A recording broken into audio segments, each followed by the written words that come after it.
Go die! Stop bothering my life! Go die! Kioma did say another word. Just one hard shove, and Mama Ngozi's frail body was sent crashing straight into the crocodile pond. Splash. The dark water exploded, murky droplets spraying under the scorching sun of rural Ogun State, Nigeria. Ripples spread out then were violently torn apart by chaotic movement beneath the surface. An old, trembling arm reached up in desperation, a scream that never fully formed. Then everything sank into a terrifying silence. On the shore, Chioma Okoi stood there, breathing lightly, brushing off her hands as if she had just finished something insignificant. "You think you still have the right to live in my house?" Her voice was so cold, it seemed to freeze the air around her. The villagers stood at a distance. No one dared to run forward. No one dared to scream, because they all knew the woman who had just done this was not just cruel. She was the wife of Adwell, Okoi, the most powerful billionaire in the region. And the one who had just been pushed into the water was only an old mother who had once sacrificed her entire life to raise that very man. There are crimes that don't need knives, don't need guns. All it takes is a heart that has turned completely cold to destroy a human life. I am telling you this story from Ogun State, Nigeria, southwestern Nigeria, a place where stories like this don't just bring fear. They make people ask, what happens when family is no longer the safest place? If you've made it this far, stay. Done to leave. Because what happens next will make you realize life may stay silent for a while, but karma never sleeps. Hit the subscribe button now, so you don't miss stories that make you reflect on how you treat the people closest to you. Because sometimes, the most dangerous person in your life is not a stranger, but someone living under the same roof. Few people in the village, set among the sun-scorched red earth of Ogun State, still remember those early years in full. What they do remember is that there was a time when every morning, before the sun had even risen above the distant palm trees, a woman named Mama Ngozi would wake up early, light a fire with dry branches gathered from the forest edge, cook a thin pot of porridge, then wrap her worn scarf around her head and head to the market. Back then, she was not yet old. Her back was still straight. Her steps were still quick. Her hands, though calloused, were strong enough to carry 2 heavy sacks of corn along the long, dusty village road. After her husband died, the small mud house she shared with her son seemed to lose half its warmth. The man who once held the family together was gone too soon, leaving her with a young boy and a life that showed no mercy. On the day they buried him, many villagers looked at Mama Ngozi with pity. They believed she would eventually collapse under the weight of widowhood, like so many others. They believed the boy, Adwell, growing up fatherless, poor, and hungry, would be swept away by life like dust in the wind. But Mama Ngozi refused to let that happen. She never cried in front of her son. She never complained about her fate. She simply tightened the scarf on her head, wiped her tears dry, and began living as a woman carrying the burden of 2 lives on her shoulders. By day, she sold corn at the market, some days good, some days not. When sales were slow, she traded what was left for cassava, for salt, for a little palm oil just to survive. At night, when the entire village had gone dark, the faint light from her small house still flickered. She mended her son's clothes under an oil lamp, working tirelessly as if even a moment's delay might cause his future to tear apart, like the worn fabric in her hands. From a young age, Adwell was different from the other children. He spoke less, his eyes always carrying a quiet question about the world beyond the dry fields. He watched cars from the city pass along the dirt road and asked his mother what lay beyond the hills. He saw men return to the village during holidays wearing clean shirts, and wondered why they didn't have to walk through mud or bow under the burning sun like everyone else. Each time, Mama Ngozi would gently stroke his hair and say in a soft but firm voice, "You must leave this place and live a better life." That was not just a sentence. It was her vow to life itself. And so the years passed in silent, aching sacrifice.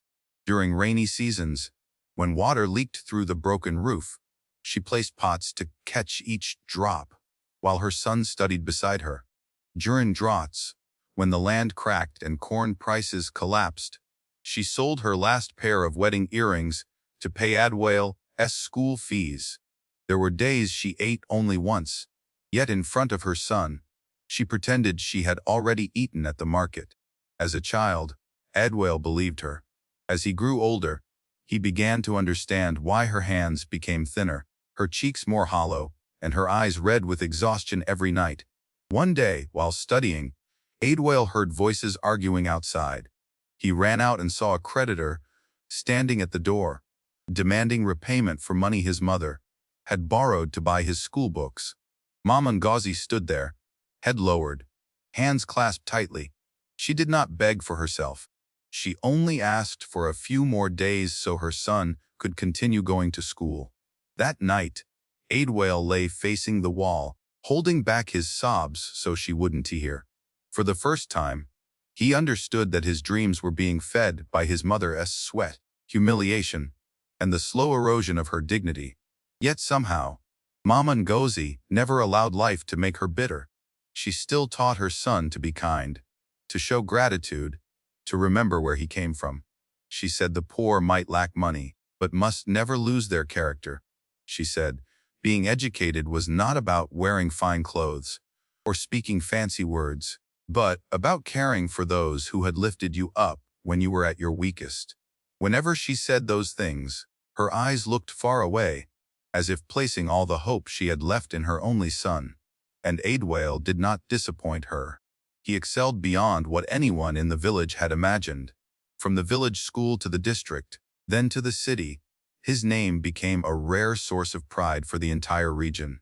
The day he received a major scholarship, Mama Ngozi sat quietly for a long time by the doorway. She didn't cry out loud. Only silent tears rolled down her sun-worn face as she looked at the admission letter in his hands. That day, she took out an old coin her husband had left behind, placed it into Adwell's palm, and said, "I can give you much. Just go far but don't forget the way home." In the years that followed, Adwell truly went far. The city opened before him like another world. From a barefoot village boy, he learned to walk into glass buildings, to speak with powerful people, to turn ambition into wealth. Success came faster than anyone expected. His name appeared in newspapers. The villagers spoke of him with admiration. The dusty roads came alive whenever his luxury car returned. And amid all that glory, Mama Ngozi still stood at the doorway of the old house, dressed simply, her eyes shining with a pride no jewel could ever match. Then Adwell married Chioma. The wedding was so grand that the village had never seen anything like it. Chioma stepped out of the car in a dazzling gown, her beauty sharp, her presence elegant, yet cold like someone from a world where people like Mama Ngozi could only stand at a distance and look up. That day, Mama Ngozi smiled more than ever. She believed her son finally had a complete family. She believed the years of hardship were truly behind them. But some tragedies do not arrive like lightning. They come slowly, silently. At first, it was just the fleeting looks Chioma gave when she saw the worn scarf on her mother-in-law's head. Just slight frowns when she noticed her awkward steps entering the grand living room in worn-out sandals. Just words that sounded casual but cut deep enough to make an old heart bleed. "Mother should rest in her room. We have important guests here. Please don't touch these things, you might damage them. You're too rustic. People will think this house has no standards." Mama Ngozi heard everything, understood everything, and remained silent through it all. She began to shrink within her own son's home. Her steps grew smaller, her voice softer. She ate less at every meal. Not because age had weakened her so quickly, but because she realized she was no longer the mother who once meant the world to her son. In that vast mansion, with its polished walls and heavy doors, her presence slowly became something unnecessary. The mother who once sold corn under the sun, who went hungry, who walked miles to keep her son's dream alive, was now seen as a burden to be hidden away. And that is the deepest pain for a mother. Not poverty, not hunger, but after spending a lifetime lifting a child up, to become old and fragile, and find that very weakness used as the reason to be pushed aside. Mama Ngozi's story began with a mother's love, and from that very place, the tragedy quietly began to unfold. The wind from the lake carried the stench of mud and a chilling dampness, in stark contrast to the blazing sun, scorching the ground around it. The dry grass along the shore bent low in waves, rustling like whispers of something terrible about to happen. The dirt path leading to the lake was deserted. No birds, no voices, only the heavy, dragging footsteps of an old woman being pulled across cracked earth and the sharp, deliberate sound of sandals striking the ground cold. Resolute, like the woman ahead had already committed herself to the darkest thought in her mind. Chioma stopped at the edge of the lake. The water before her was pitch black, eerily still. The sunlight didn't brighten it. It only made the surface look like a bottomless mirror, capable of swallowing anything that fell into it. Beneath the surface, faint ripples occasionally spread outward, subtle as the breath of something lying in wait. Mama Ngozi collapsed onto one knee. Her hands trembled from exhaustion.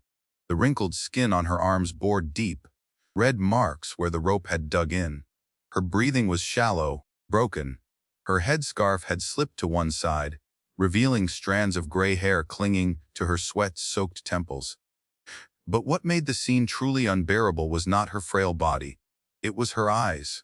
There was no panic left in them, no desperate fight to survive, only a deep, quiet sorrow, as if she had endured too much pain to still be surprised by cruelty. Chioma turned to face her mother-in-law. The wind lifted the edge of her dress, making her sharp features appear even colder. There was no anger in her eyes, no madness. That calm, calculated cruelty was what made her terrifying, because in her mind, this was not a crime. It was simply something that needed to be done. "Out here," Chioma said, her voice slow, each word dropping like shards of ice. "No one will hear you." The words dissolved into the silence around the lake, colder than the wind itself. Mama Ngozi said nothing. She did not beg. She did not plead like someone afraid of death. Instead, she slowly lifted her face, her aged eyes gazing up at the blinding blue sky. In that moment, it felt as though she no longer saw the lake, no longer saw the woman before her, but was looking through everything, back into the distant years of her life. Perhaps she remembered a little boy clinging to her legs, asking about the world beyond the village. Perhaps she remembered mornings selling corn under the sun, nights going hungry so her son could eat. Perhaps she remembered the day Adwell received his admission letter, the day she cried from happiness, believing all her suffering had finally been worth it. And perhaps, standing at the edge of death, she understood a truth more painful than anything else, that some children are born from love, raised through sacrifice, yet grow up to let others enter their lives and turn that love into neglect. Mama Ngozi's lips trembled slightly. No one heard what she said. It might have been a prayer. It might have been her son's name, or just one final sigh for a life that had given everything. Then everything happened in an instant. Chioma stepped forward, her hands pressed against the old woman's shoulders. No hesitation, no pause, and she shoved. Mama Ngozi's frail body lost balance, swaying like a dry branch in a storm. In the brief moment before she fell, her eyes widened not in fear, but in a pain beyond words, realizing that the final push of her life came from the very home she once believed was the safest place. Crash, her body hit the water.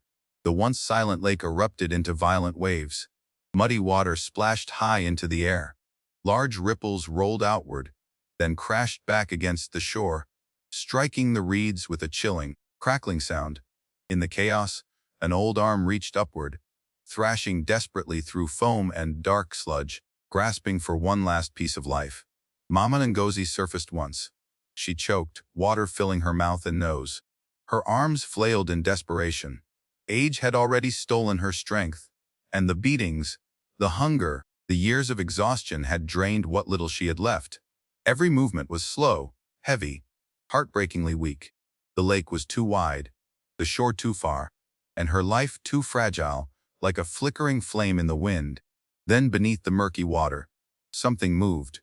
At first, just a long shadow gliding silently beneath her. Then another, larger, clearer. Then more. The water no longer churned only from her struggle. It began to swirl in low, heavy currents, as if something deep below had awakened. From afar, a rough back surfaced briefly before sinking again. A tail flicked. A ripple split the water. Crocodiles one. Then two, then more. They did not rush in like frenzied beasts. That slowness made it far more terrifying. They moved in silent arcs, barely making a sound, leaving only faint trails across the surface. Their cold eyes hovered at water level still, merciless, locked onto a single point. Mama Ngozi. The old mother seemed to realize what was coming. She turned, her dim eyes widening, chest heaving violently. She tried to push herself backward through the water, but her body was too weak. Each movement dragged her deeper, stole more of her breath. Her fingers clawed at the water, as if trying to tear it apart and find a way out. But the lake had no mercy, and what was approaching was even more merciless. On the shore, Chioma stood watching. Her face did not change, no horror, no regret, only a chilling indifference, as if she were witnessing something long planned, finally reaching its conclusion. The wind moved through her hair. Sunlight glinted off the earrings at her ears. A woman elegant, perfect, powerful, standing safely above, watching a life sink into the hell she had created.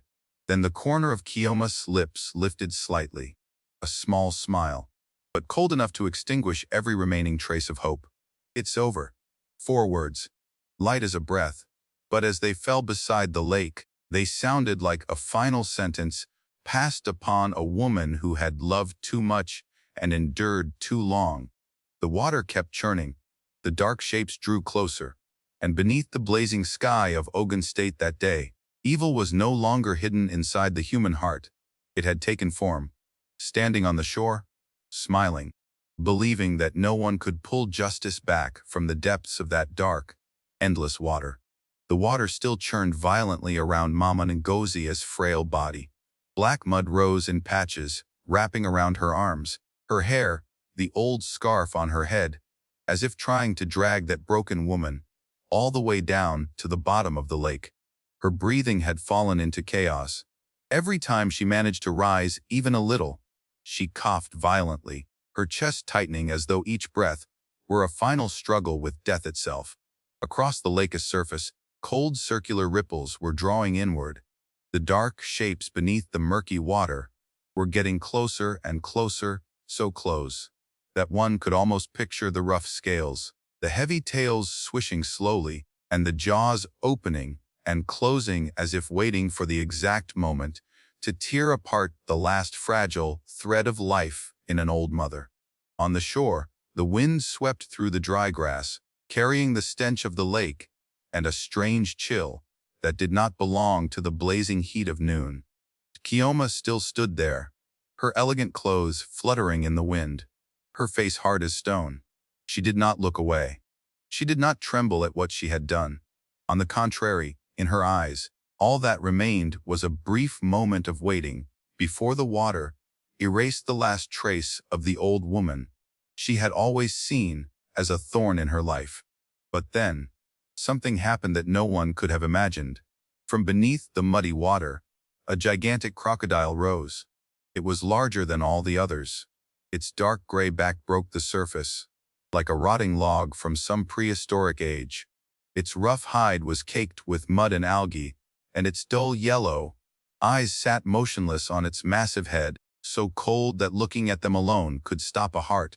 It moved toward Mama Ngozi with the slow, certain speed of a creature that never needs to rush, because it already knows its prey cannot escape.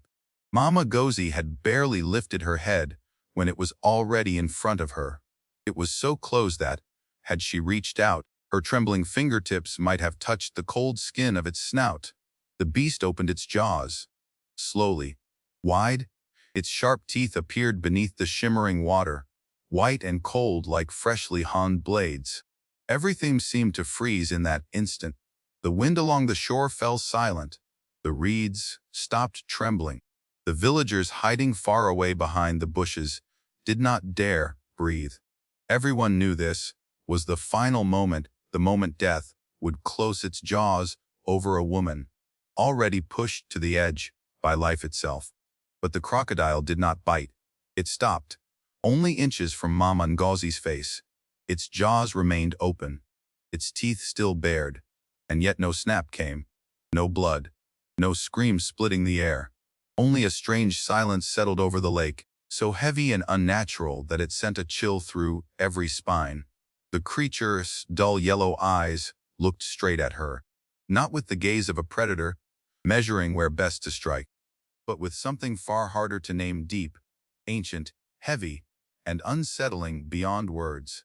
As, within the shape of that swamp monster lived some spirit that had recognized the suffering woman before it, as if it did not see prey, but a memory of sorrow, a mark it had known from long ago. Mama Ngozi stopped struggling, perhaps because she was too exhausted, or perhaps because the instinct of a woman who had nearly reached the end of life told her that sometimes survival and death were no longer in one's own hands. She simply became still, the lake water rising to her chin, her clouded eyes meeting the creature's stare. And on that wrinkled face, after all the terror and agony, there appeared a calm that made no sense, as though somewhere deep inside a heart worn thin by suffering, she had touched something not of this world. Then the crocodile slowly closed its jaws. It tilted its head ever so slightly, a movement so small it was almost impossible to notice. Then it turned away. It did not lunge. It did not thrash. It did not attack. It simply began to swim in a quiet circle around Mama Ngozi, its long dark back cutting across the surface in a slow curve. Every movement created small ripples that spread outward, rocking gently around her body like a living barrier. The other crocodiles approaching her changed too. The second slowed down. The third turned sideways. The fourth surfaced in the distance, then curved away. One by one, instead of charging in to tear apart the helpless prey in the middle of the lake, they began to swim in a pattern around her slowly, silently, with terrifying precision. Their massive tails flicked lightly beneath the surface, their cold eyes fixed on the water around the old woman. Before long, they had formed a wide circle around her, a circle of crocodiles, but not to hunt, as if to guard. The lake suddenly became something beyond ordinary understanding. At the center was an old mother nearly drained of life, her silver hair soaked, her body barely floating in the muddy water. Around her were the most fearsome predators of the swamp, silent, heavy, moving with slow certainty like ancient soldiers standing in formation to protect a fallen queen. On the shore, a few villagers hiding behind tall grass had seen everything. They had not dared come near before, but the commotion on the lake and a fear-laced curiosity had drawn them closer, only for them now to stand frozen like statues nailed to the ground. A middle-aged man hung his mouth open, his calloused hand shaking as he gripped the tree beside him. An elderly woman clutched her chest, eyes wide with disbelief. A teenage boy stood pale as ash, his legs wanting to run, but unable to move.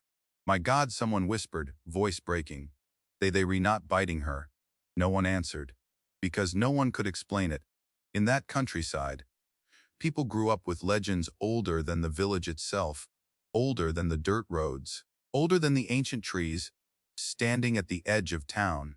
They believed ancestors did not completely vanish when they died. They only changed form, changed the way they remained, silently watching over their descendants and stepping in when human cruelty crossed every limit. Those stories were usually told only beside the fire, deep at night, in hushed voices and solemn expressions. The young listened and laughed. The old listened and fell silent. But no one had ever imagined they would one day witness something like this with their own eyes. A woman standing behind a dry bush suddenly whispered, her lips trembling as if she feared her own words. "That is not a crocodile." The words were soft as wind, yet everyone around her shuddered. "That is her ancestor," another voice murmured, barely daring to sound it aloud. Without a word, everyone stepped back half a pace. Not because they wanted to flee, but because they felt they were standing before something sacred, something human hands were never meant to touch. Under the blazing sun, the lake had become a boundary between two worlds. On one side, the naked evil of the human heart. On the other, a mysterious justice raised up by heaven and earth when human beings had stayed silent too long. Kiama saw it too. For the first time since dragging her mother-in-law to the lake, her face changed. Those cold eyes widened slightly. The faint smile at the corner of her mouth stiffened and disappeared. She took half a step forward as if to see more clearly, then stopped herself. In the lake, the crocodiles kept circling Mama Ngozi, and not one of them lunged to tear her apart. The sight did more than defy reason. It felt like a warning, silent, heavy, directed straight at the woman who had believed she could end everything. A sudden gust swept across the lake. The water shimmered in flashes of light. At the center of that ring of savage creatures, Mama Ngozi still floated there, weak but not yet sinking. One large crocodile swam close beside her, its broad back rising from the water like a dark raft. Each time her body tilted from exhaustion, the water around her seemed steadied by the slow, circling motion of the entire group. From a distance, it no longer looked as though she was trapped among predators. It looked as though the lake itself and the creatures living in it were holding her up. This was no longer chance. It was something uncanny, a terrifying miracle, an answer from heaven and earth to the crime that had just taken place. And in that moment, beneath the burning sun of Ogun State, those standing on the shore suddenly understood that some people, even when rejected by human beings, betrayed by family, and pushed to the edge of death, are not entirely alone. Because when the human heart turns to stone, heaven itself may bend down. And beneath the water, the circle of crocodiles remained closed around Mama Ngozi, silent, majestic, mysterious, as if the past, the ancestors, and the spirits of the dead had all risen together to tell the world one thing: that mother was not yet allowed to die. 3 days at the crocodile pond, the village in Ogun State still lived beneath an atmosphere so heavy, it felt like a stone pressing on everyone's chest. People still went to the market, still carried water, still chased chickens out of their yards, still called out to one another along the dusty red earth roads. But it was all only the strained appearance of normal life people, moving through their routines, while carrying a secret too large, too terrifying to speak aloud. No one mentioned Mama Ngozi's name, and no one dared ask directly about Chioma. Eyes only met in passing. Whispers died halfway through. It was as if the entire village understood that some truths, once touched, could bring disaster upon anyone unlucky enough to stand too close. For those 3 days, the crocodile pond remained as black as ever. The wind still moved through the reeds, making a soft rustling sound like someone praying far away. And in the middle of that lake, in the place few people dared approach, the strange thing continued. Mama Ngozi had not died. She was not truly conscious, nor did she have enough strength left to move much. That aged body had become no more than a small flame flickering in the wind. At times she drifted in and out of awareness, her head resting against a rotting log caught among the water grass. At times she woke for a moment, her cracked lips trembling soundlessly. At times she thought, perhaps, she had already crossed into another world, a place without pain, without humiliation, without the cold words that had pushed a mother out of her own son's house. But each time she began to slip, each time her body threatened to slide off that floating piece of wood and sink into the deep water, the great crocodile appeared. It did not bite. It did not snap. It did nothing that belonged to the instinct of a predator. It simply rose beside her in silence, its broad, rough back lifting above the surface like a living stone. Sometimes its massive body blocked the small waves from striking her. Sometimes it swam slowly in circles, driving the other crocodiles farther away. It remained there day after day, steady and silent, like an old soldier refusing to leave his post.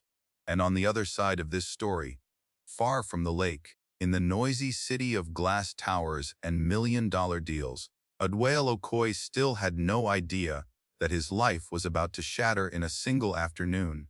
He returned to Nigeria after a long business trip.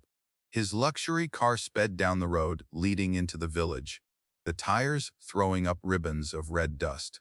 From a distance, the children recognized the familiar license plate. The adults heard the engine and froze in the middle of whatever they were doing. A cold sensation ran down their spines. No one was happy the way they had been before. No one came out smiling to greet him, because this time, the richest man in the region was returning, while his mother had been missing for 3 days. Adwell sat in the back seat, looking out the window, but his heart would not settle. From the moment his plane landed, from the moment he received those broken phone calls, those vague answers, that strange evasion from the household staff, something inside him had grown unbearably heavy. They said his mother had gone somewhere. They said she wanted to be alone. They said she was upset over some small matter and had left. But Adwell knew his mother, a woman who had spent her entire life enduring, and enduring again would never simply disappear without a trace. That feeling clung to him like an invisible hand tightening around his chest. As soon as the car reached the edge of the village, Adwell suddenly told the driver to stop. He stepped out, but did not go to the mansion right away. Instead, he looked around. Familiar faces from long ago now avoided his eyes. An old woman carrying water turned away too quickly. 2 men standing near a tree suddenly pretended to be busy. The atmosphere turned his unease into real fear. Then he saw a child, Emeka. The boy was about 10 years old, thin, dark-skinned, with large eyes that were usually bright with mischief, but now red-rimmed with fear. He stood behind a fence, his small hand gripping the wood so tightly it was as if he did not know whether to run or step forward. Adwell bent down to look at him. His voice came out hoarse, and he did not even recognize it. "Emeka, have you seen my mother?" The boy did not answer at once. His lips trembled. He glanced toward the mansion, then toward the road leading to the lake. That brief silence was more terrifying than any words. Adwell knelt to the boy's level and gripped his shoulders. "Tell me, what happened?" Emeka burst into tears, not the loud crying of a child wanting candy, but the broken sobs of a child who had seen something too terrible for his age to bear. He stammered through the story, each word breaking apart with his trembling breath. He told him about the day Kioma dragged Mama Ngozi out of the house, about the rope, about the burning dirt road, about the crocodile pond, about the shove, about the adults standing far away, too afraid to help. Every word was like a blade. Adwell did not interrupt. He did not curse. He only stood frozen for a few short seconds, so still that all the blood seemed to drain from his face. Then suddenly he turned and ran. He did not wait for the driver. He did not call for his bodyguards. He did not care that his expensive shoes were being coated in red dust. The man who appeared in newspapers as calm, polished, powerful now, ran like someone chasing his own soul. The fields, the grass, the dirt path, the shocked voices calling after him, all of it blurred before his eyes. Only one thought pounded in his head. His mother was still somewhere out there. His mother had to be alive. His mother could not end like this. When Adwell reached the shore of the lake, he stopped dead. It was as if someone had turned off every sound around him. The wind still blew. The sun still poured fire over the black water. But Adwell heard nothing except the frantic pounding of his own heart. Out in the middle of the lake, near a thick patch of water grass, there was a thin figure lying sideways across a piece of rotting tree trunk caught in the reeds. An old body, a faded headscarf, a frail arm hanging limp near the water. Mama Ngozi, she was still alive, so weak that she looked as though a slightly stronger gust of wind might blow away the last piece of her soul. But she was still there. She had not sunk. She had not vanished. She had not been torn apart the way she should have been. And right beside her was the great crocodile. It lay still, half its body above the surface and half hidden beneath the dark water below. Its enormous head was turned toward the shore, as if watching anyone who dared come near. It did not roar. It did not thrash, but its presence alone was enough to stop anyone in place. It no longer seemed like an ordinary animal. In Adwell's eyes, it looked like a creature sent to guard the last sacred thing he had nearly lost forever. His knees gave out on the muddy bank. The man who had signed deals that shook the region, who had faced rivals in business, without blinking, now knelt like a lost child, his hands pressed into the dirt, shaking so badly he could barely hold himself up. He looked at the woman in the lake, the one who had sold corn under the sun so he could go to school, who had gone hungry so he could eat, who had laid her entire life at the feet of his dream. Tears spilled over. For the first time in many years, Adwell cried without trying to preserve his dignity, without trying to hold it back, without caring who saw him. Mom, his voice broke, rough and shattered, like the voice of a man stepping out of the ashes of himself. I'm here. The words floated across the lake, fragile and full of pain. Mama Ngozi's eyelids moved, just slightly, as if somewhere deep inside her delirium, she had recognized the voice she had longed to hear through her darkest days. Adwell lifted a hand to cover his mouth, but the sobs still escaped him. In that moment, every layer of wealth, status, and power fell away.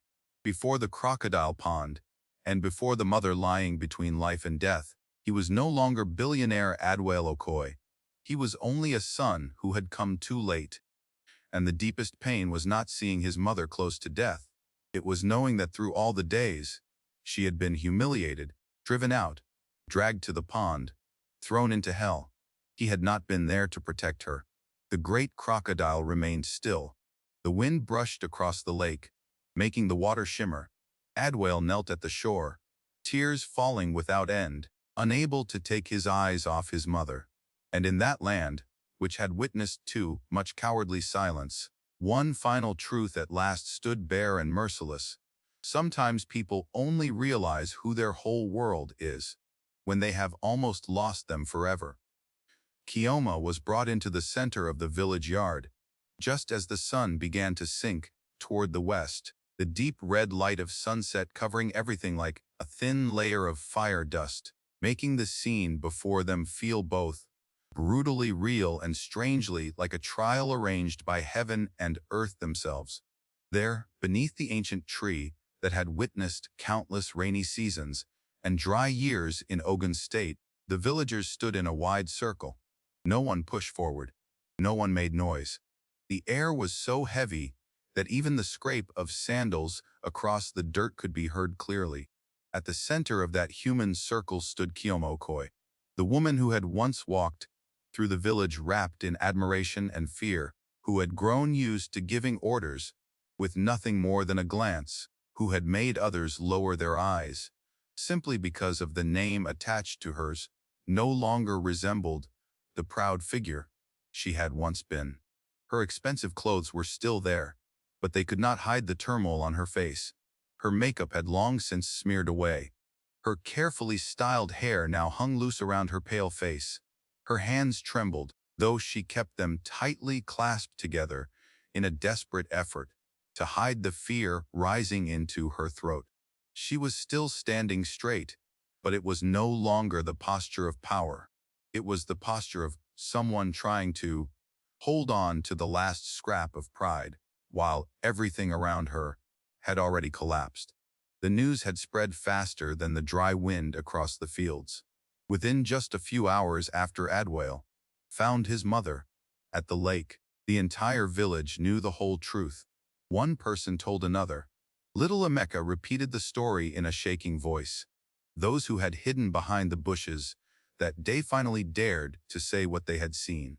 Piece by piece, every detail came together into a complete picture, dark and horrifying enough that even those who had once feared Chioma most could no longer find a reason to remain silent. No one stood with her anymore. No more flattering glances. No more stiff, forced smiles. No more habitual avoidance when she passed by. What Chioma received now were only cold, disgusted, contemptuous stares.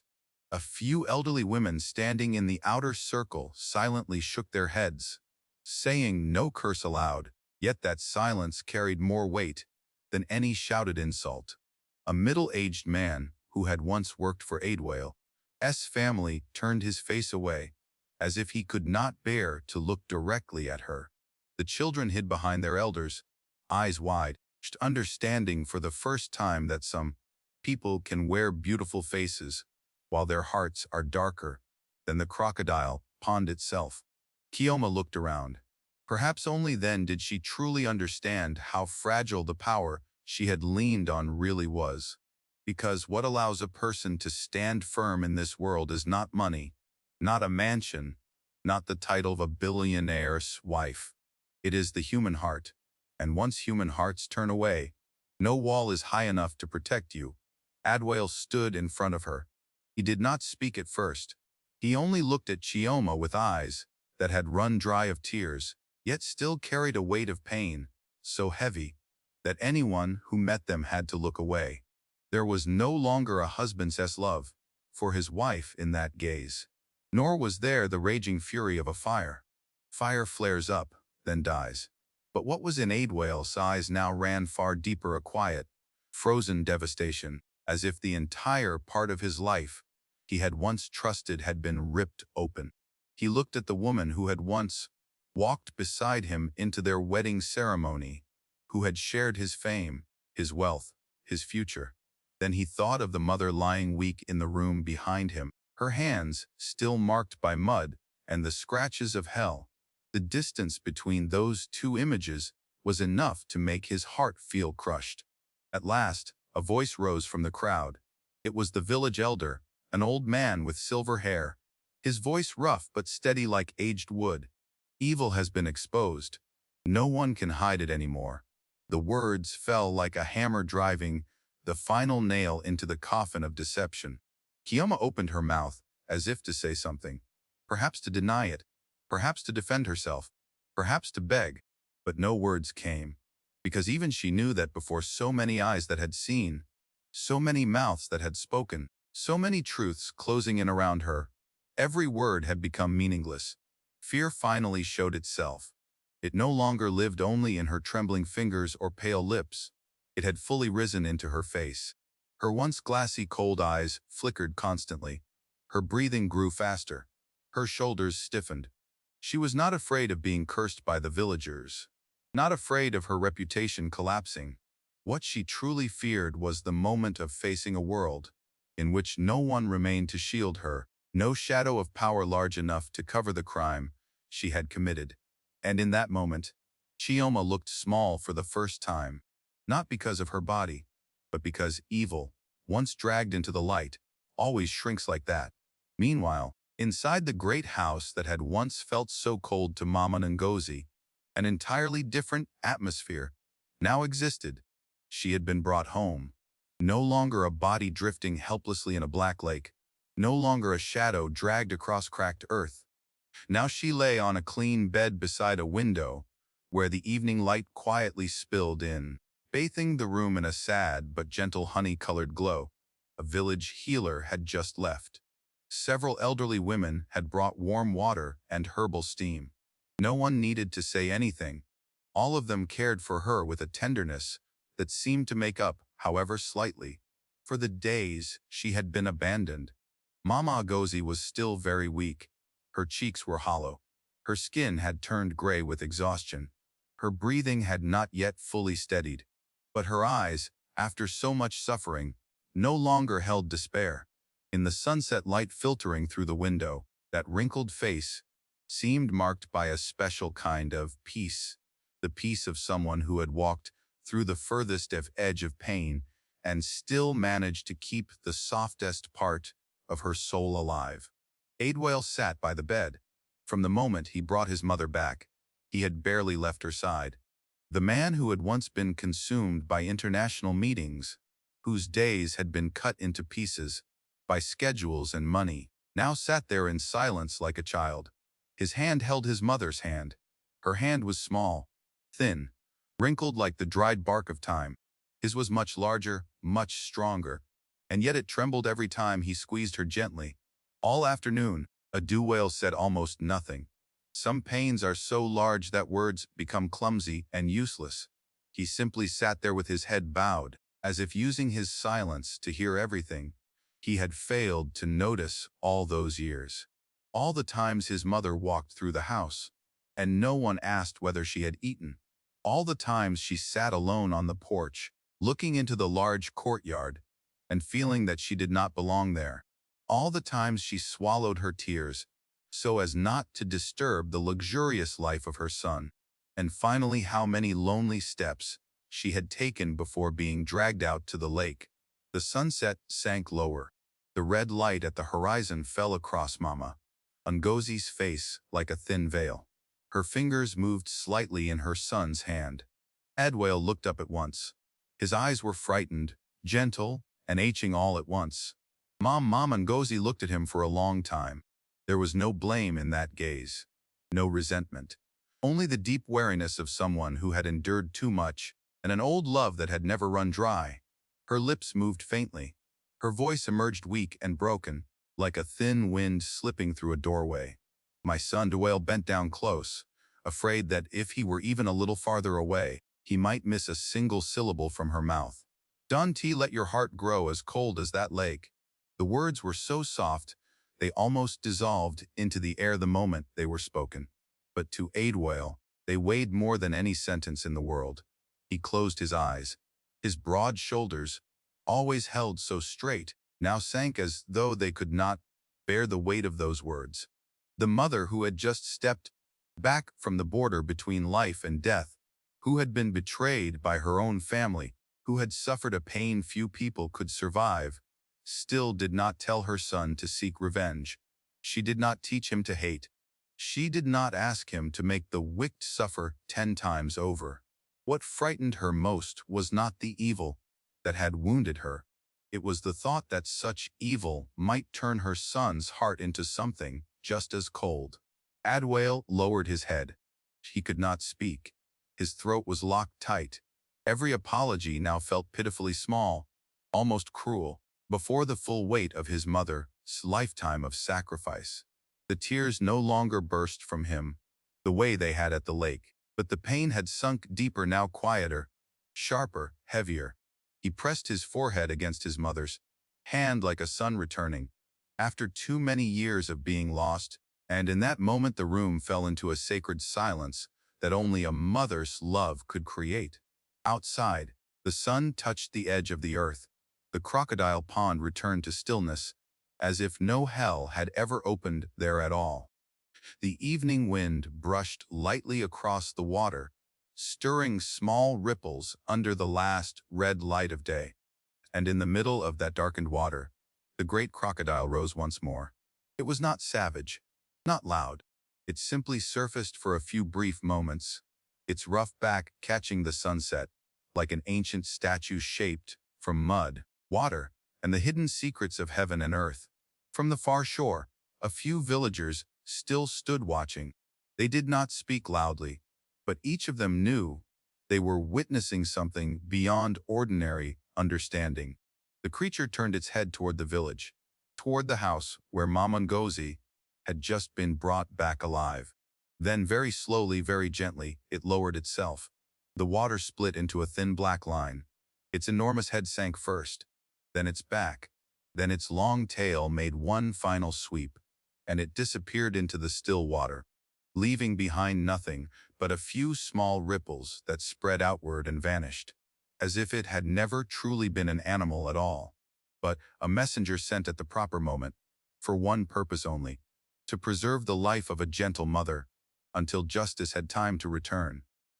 From that night on, no one in the village ever looked at the crocodile pond the same way again. They told the story on nights when the power went out, beneath the glow of oil lamps and the sound of insects outside. They told of evil reaching its highest peak. They told of a mother thrown into the most terrifying place, and yet not dying. They told of the crocodile that would not bite. They told of a son brought to his knees in tears. And they told of one final lesson, more beautiful than any punishment. Do not let your heart grow cold from the very things that have wounded you. Because, in the end, justice is not only when evil is dragged into the light. True justice is also when the good, after all they have suffered, still refuse to let darkness steal their humanity. And that is why evil never truly wins. It may cause pain. It may force people into silence. It may seem to have pushed kindness all the way to the bottom of the lake, but it cannot live forever in the light, because one day, the truth will rise, human hearts will turn, and even heaven and earth themselves will stand with the one who has cried too much in silence. There are people who are pushed to the very edge of cruelty, betrayed by their own family, left between life and death, and yet they are never truly touched by evil, not because they are stronger, not because they are luckier, but because they have lived their entire life harming no one. A kind heart may seem fragile in front of people, but it is protected in ways no one can ever imagine. And sometimes, when people choose silence in the face of evil, when justice seems to disappear, life itself will step in and answer, not loudly, not hastily, but precisely. This story is not just about a mother. It is a reminder for all of us. Never take for granted those who have sacrificed for you. Never let power and money turn your heart cold, and never believe that evil can win forever. If your parents are still with you, love them while you still can. If you have done something wrong, make it right before it is too late, because life may be slow, but karma never forgets.